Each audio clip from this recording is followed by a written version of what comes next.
guys, welcome to Baking and Books. My name is Lexi and I'm a super amateur baker who loves to read. So each week I post videos of myself attempting to bake something new while talking about a book that I have recently read or just really love. Today I am going to be baking a blueberry crumble. I already had all the ingredients and it sounded really good, so I thought let's do it, right? I'm also going to be talking about Tick Tock by Dean Koontz. And I'm excited to get into this with you because it's a different kind of story than anything I've read recently. And I'm slowly but surely becoming a really big fan of Dean Koontz, so I'm excited to get into that and read more of his books as well. I think that's really everything we need to cover, so let's get started. I'm going to start with this bowl. That doesn't matter. Alright, what I'm really going to start with is a synopsis. Tick Tock is about a Vietnamese-American author named Tommy who recently is finding quite a bit of, I guess, local fame for his writing and was even able to quit his job and start writing full-time, so he feels really good about that. He feels like he's doing really well. And one night while he's at home writing, he hears the doorbell ring and finds nobody out there, but he does find a little rag doll with a note pinned to it. And this rag doll is like one of those, I mean, I don't really know how to describe it, but you know, like they're probably made of sand or something of that material. They're kind of squishy, they're really limp, like they would hang in your hand. And it's got cross stitching on the eyes and the mouth and over the heart. So it's kind of a creepy doll, but he doesn't really think too much of it. He thinks it's probably just a prank by some teenagers. And unfortunately, he can't read the note that comes with it, so he kind of just puts it all aside, goes back to his work. Not long after he goes back to his book that he's working on, he starts hearing these like popping sounds. And before his eyes, this supposedly innocent doll starts to come to life. And it kind of sends Tommy on this adventure to discover who sent the doll and why they sent it, and to try to see if he can stop it because it's clearly intent on harming him.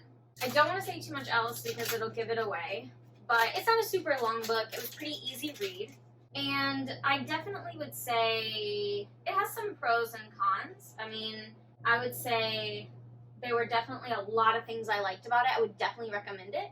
But there were some things that I maybe would have changed or just thought were kind of odd about the story. I don't know, different things like that. So if you're interested in hearing more about the story, maybe you've already read the book or maybe you just don't care about spoilers, then you can stay with me. But if you do want to read this book and you don't want any spoilers, go ahead and skip forward in the video until it says no more spoilers. Because after I update you on what I'm doing with my baking, I'm going to start talking more in depth in the book, which will definitely give stuff away. Alright, so baking-wise, so far so good. I'm trying to make this mixture. It's a crumble, so, you know, part of it goes on the bottom, part of it goes on the top, and this is both of that. So some of this will go on the bottom and have to be pre-baked before the filling goes in, and then the rest of it will be on the top. The only thing I'm a little bit worried about is like mixing it up. I have an electric mixer, but the last time that I tried to use it on a baking thing, it didn't really come out super well. It didn't seem like it was really helping that much. So I'm a little bit cautious about, you know, putting anything in the blender. You know, why dirty dishes when they're not going to work? That's my thought process. We're just going to roll with it and see what happens, which is kind of a whole theme here on my channel. Alright, so let's go ahead and dive in to this story a little bit more. Now, for the most part, I really liked this story. Like I said, there's definitely some things I would change, which we'll get to in a little bit. But one of the things I really like about this story is Tommy himself. I think he's a really good main character. You know, I typically like him. I feel like there's sometimes that I definitely was a little more annoyed by him. A couple of times that I definitely was like, hey, you know, you need to get it together. Like, we've been doing this for a couple hours now. It's time to move on. But I think, too, that being said, most of the times he would be complaining or maybe a little more obnoxious about something, I feel like we probably all would be in his situation. I mean, he's being chased by a doll, essentially, that's turning into a monster along the way. So, I mean, honestly, probably all of us would be a little bit concerned by that. But mostly I like Tommy. Now, I can't really relate too much to Tommy's need to distance himself from his family. The immigrant portion of my family was like so many years ago. I mean, I am like English, Irish, German, you know, the like really white people. So I can't really relate to him feeling like he needed to distance himself from his Vietnamese culture and really take on the American culture. But I do feel kind of bad for him just because, you know, I know his family loves him so much and they want him to be a part of their family and they want to be close, but they have such a hard time understanding why he would want to distance himself. And, you know, I think there's just such a lack of communication, even though there's a lot of love. So I do feel kind of bad for him. I think there's sympathy in him and what he wants, and I think there's sympathy for his family and what they want. But not being the child of an immigrant or even the grandchild of an immigrant, I guess, you know, I can't really say. But if you have those kind of stories, I would love to hear them. I guess this is kind of a side note, but I love learning about other cultures and other people's experiences. So if you're the child or grandchild of an immigrant, like, I would love to hear that story. I think it would be really cool. So then we kind of get into this monster thing. I too would be like terrified if this thing just like started popping out of a rag doll. I mean, and it's tiny, but it's obviously there to hurt him. I don't know, like, what would you even do in that situation? I mean, part of me was like, call the police, you idiot, but then would the police even believe him? I mean, would he even be able to find it if it ran away? Those are all valid concerns. So I don't know. But of course, upon escaping, and I use that word loosely because he doesn't really escape it. It's obviously following him. He just doesn't know it. He eventually meets Dell, or Deliverance Pain, which is very interesting. I think that Dell is a really fun character. I think she's a really interesting character. Again, there's some things about her and her story that I would change, but for the most part, I think she's really fun. And I think that she's so different from him, which is why it's hard for him to kind of like take her seriously or really like accept her help, because she's just kind of she's so kooky and strange that she kind of catches him off guard, which I guess you would be. I mean, he didn't really expect anybody to believe this whole doll thing, so since she like immediately helps him and believes him, he's probably like, are you insane? Which, I mean, she kind of is. I mean, I don't know that any sane person would honestly really help him in this situation. Like, I know that's kind of mean to say, I guess, but I also think that it's true. I mean, I don't think that anybody would really help in this situation, because it would be too weird and nobody would know what to do. So when he meets Dell and she's automatically willing to help, like, I mean, I pretty much figured that she would be a main character because, again, nobody else was going to help in that situation, except for the guy that stopped to help at his burning car and ended up dead from the monster. That wasn't a really great way to start the situation.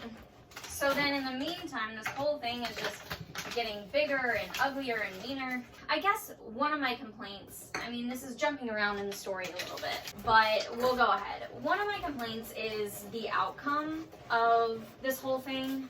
I mean, not necessarily how the creature, I guess, effectively dies, but the fact that all along it was this little old lady, his mom's best friend, who just wanted him to do basically what his mom said. Like, she was tired of his mom complaining about him and that he wasn't a good Vietnamese son. I feel like that's not the motive that I thought we were going for.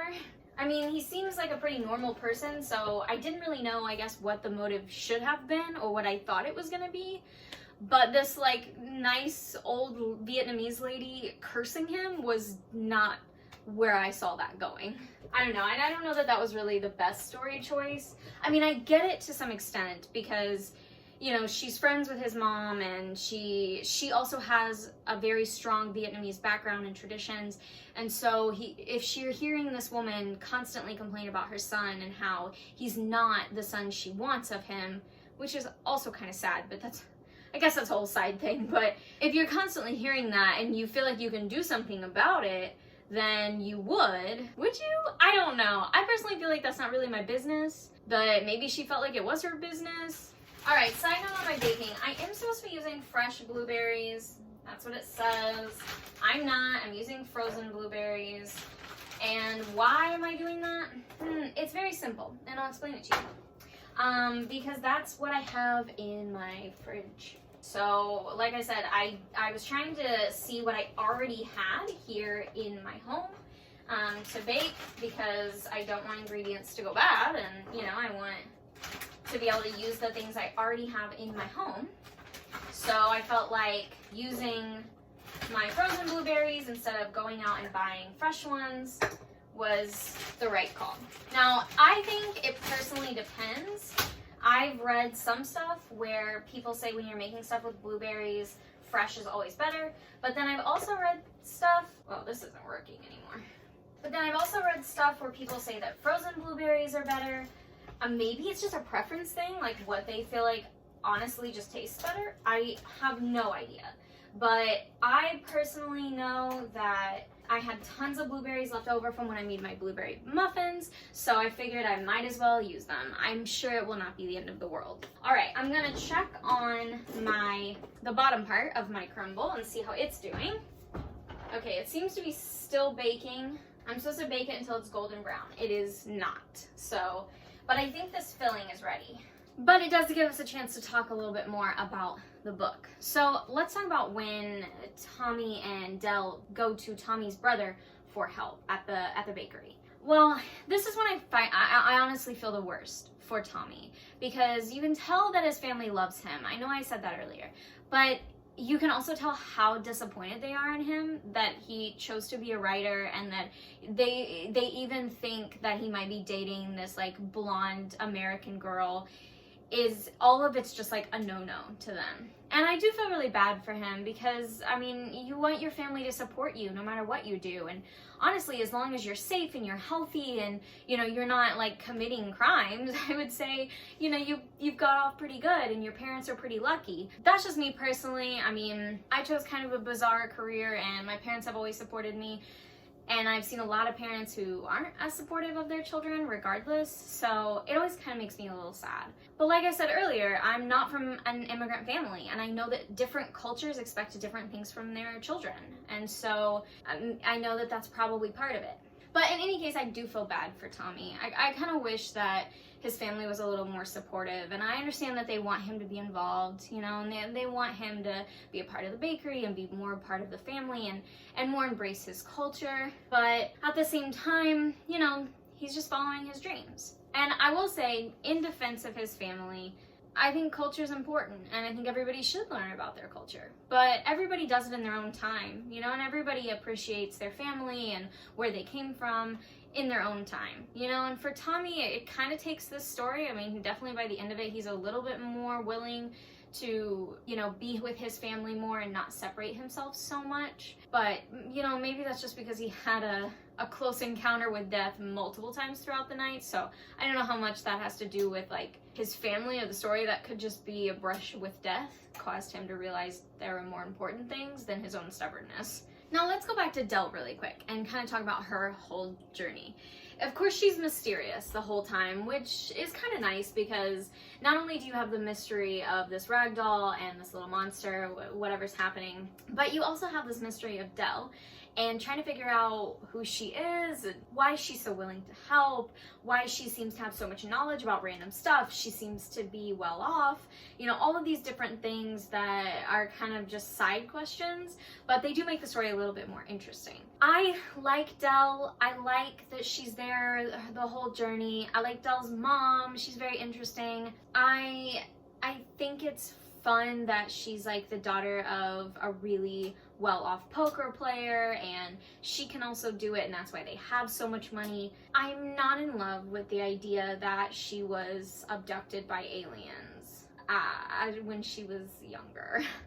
And that's why she can do all this stuff, and they sent her the dog as, you know, her extra guardian. I think it could have been a good idea, but it just didn't land for me. Like, I guess I can see the idea, you know, if she or her mom or all of them really believed that she was abducted by aliens, now she has this guardian dog, and she kind of has these powers, like she could see him, she knew he was the one, and because she was painting about him all the time, you know, I'm okay with that, I guess, but I don't know, it just seems strange. And maybe, and this is kind of a side thing, I'm not really a fan of aliens. You know, and this is not the first time that Dean Koontz has done something with aliens. So that subject clearly fascinates him. But for me personally, I mean, do I think they're out there? I don't know. Like, I'm not a scientist. I was a theater major. I have no idea.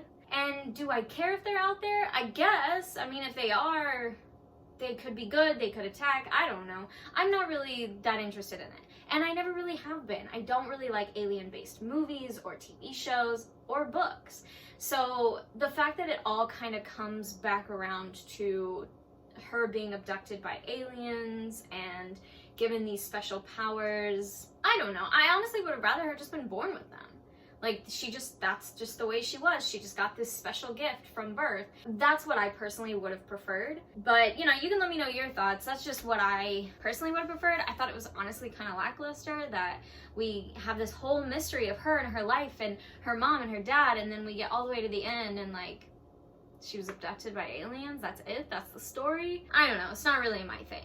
But I do like her as a character. I think she's interesting. I think she's fun. I like that they get married. I think it's cute. You know, it's kind of that, like, he's made this resolution to be closer to his family, to be better, to do more as a son. But at the same time, he still wants to embrace that American culture, and, you know, he loves her, so he's gonna marry her.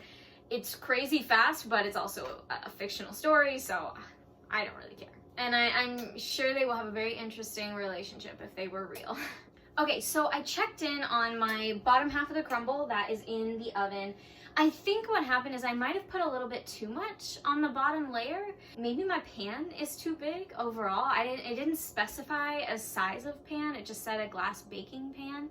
So maybe I chose too big of a pan, maybe it's too long and I put too much. I don't really know. So I tried to spread it out a little bit. It's definitely baking. I mean, you can tell there's going to be a bottom. I think it's working. But it's just that there are some parts that, like, have not even begun to melt and bake together. So I smoothed them out a little bit and tried to make them a little more even in hopes that they would bake more evenly, because I feel like the whole thing is supposed to be like a nice golden brown before you put the filling in it. So I definitely don't want to just put the filling in there when there's still some flour and, you know, sugar mixture just like sitting there.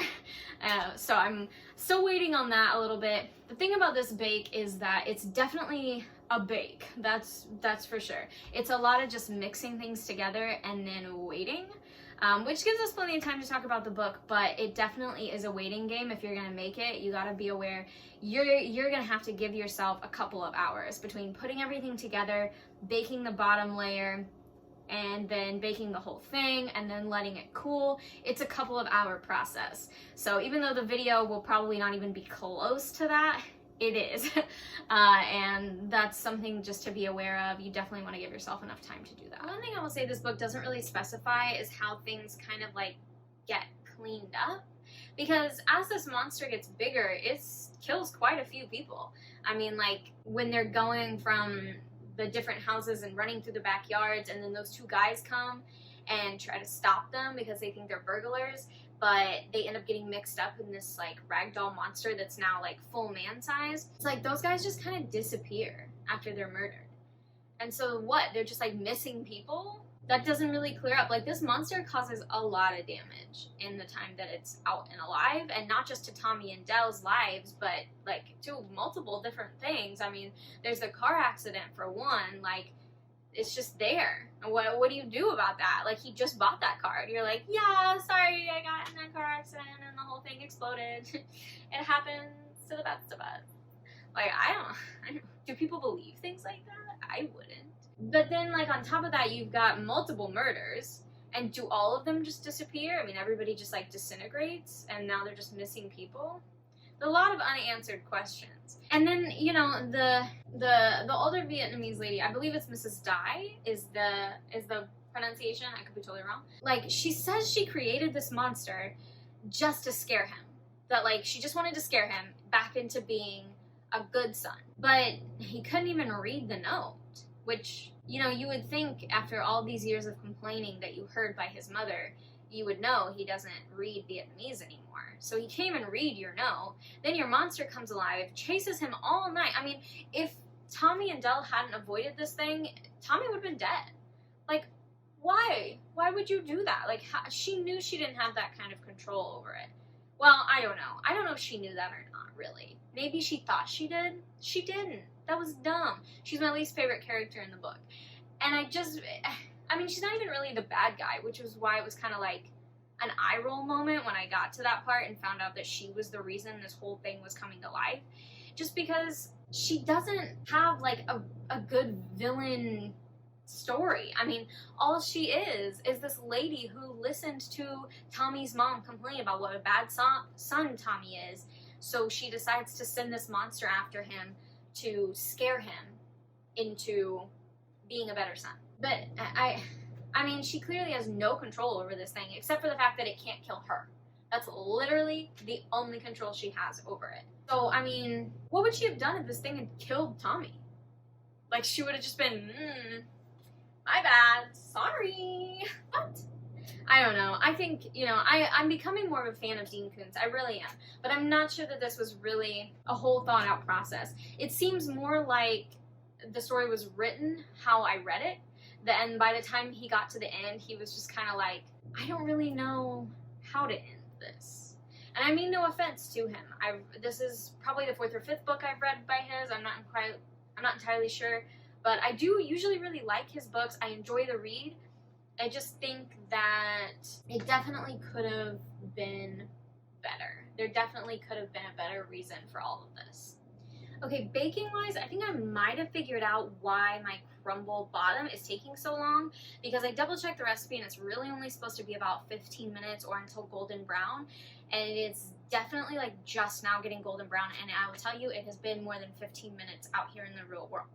So what I think I might not have done is press it down to the bottom, which the recipe stated. The problem was that the ingredients were just flour, sugar, salt, and cut up cubed butter. So I didn't really know how to press that down. Maybe it goes back to the fact that I didn't mix it up enough with, you know, since I didn't use the mixer, since I just kind of spoon mixed it up. Maybe that's why it wasn't like pressable. So I pressed it down a little bit more in hopes of it becoming a little more ready and done here in the near future. I don't really know, you know, I mean, I have the oven set to the right temperature, and as far as I know, I followed all of the instructions except pressing it down. So hopefully it'll be done soon and we can get the filling inside of it. But I guess if you try this recipe, maybe mix it with an actual mixer and see if that makes any difference. I don't feel like it really would, but I'm also an extreme amateur, so I don't know. I guess you can put your suggestions in the comments, but hopefully we'll be ready to like actually get the show on the road here pretty soon.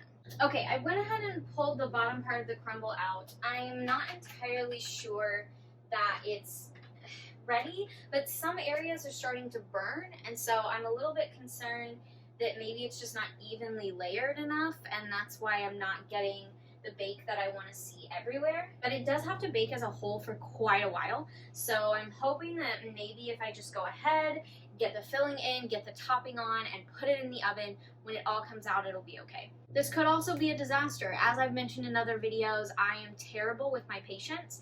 So, I mean, if it's a long chunk of time I have to wait, at least I can go do something else. If it's a short chunk of time, that's when I get a little bit antsy.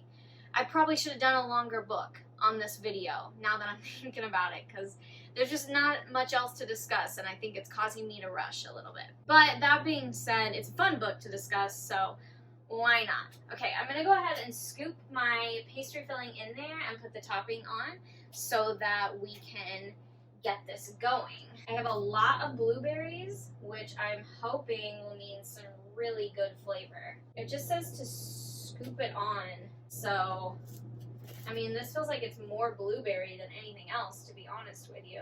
I'm going to try to take a lesson from my earlier endeavors and, you know, spread it out a little bit. But the thing about this is that it's the edges that aren't really getting baked all the way. So I don't know. I'm going to try to spread it out as best I can. I have plenty of filling. And like I said, it has to bake for quite a while. So I'm hoping what that means is that while it's baking as a whole, it will continue to bake on the bottom. Now, those of you that are much better bakers could be looking at me and just like shaking your head in disapproval. That is totally understandable and totally fine. I expected quite a bit of that, so no worries. But if you have any ideas of what I can do better in the future, or if I just need to work on my patience or whatever, trust me, constructive criticism is key to being better, so that's what I want to hear. Okay, I'm going to taste this. I mean, the blueberry filling tastes really good, so I'm hoping that's a good sign. Okay, and then I'm going to sprinkle the rest of my topping here on the top. I'm trying to get it even because I want it to be nice and cute, you know? It's not going to be because that's not really my style. You guys know that by now if you've been watching. Maybe my cubes of butter are too big. No, I don't think so. I mean, butter pretty much melts, so. All right, well, this is going back in the oven for quite a while now, and hopefully it will turn out okay.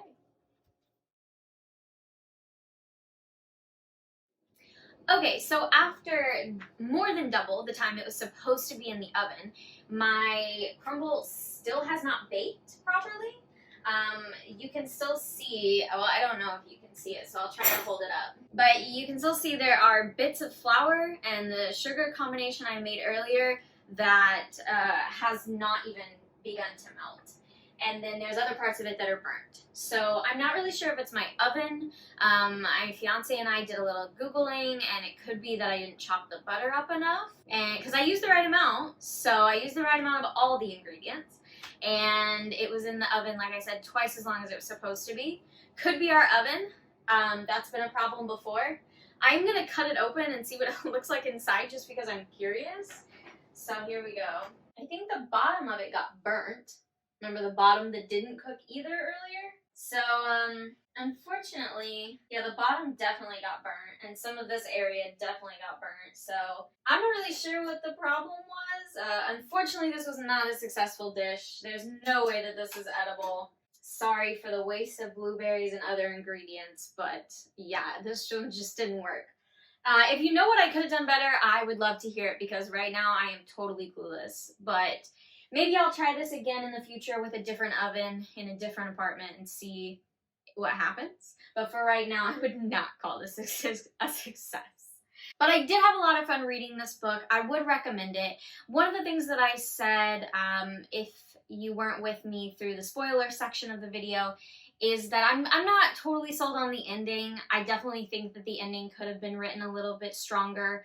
But overall, it was a good journey. I mean, I had a lot of fun. The characters are fun. And if it weren't for the ending, it would be a really fantastic book.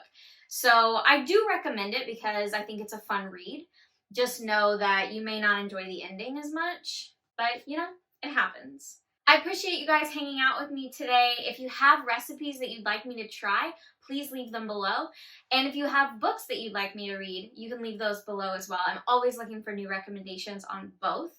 Sorry that my dish didn't turn out so well, but you know, it happens. So I appreciate your support and I appreciate you spending time with me, and I'll see you next time.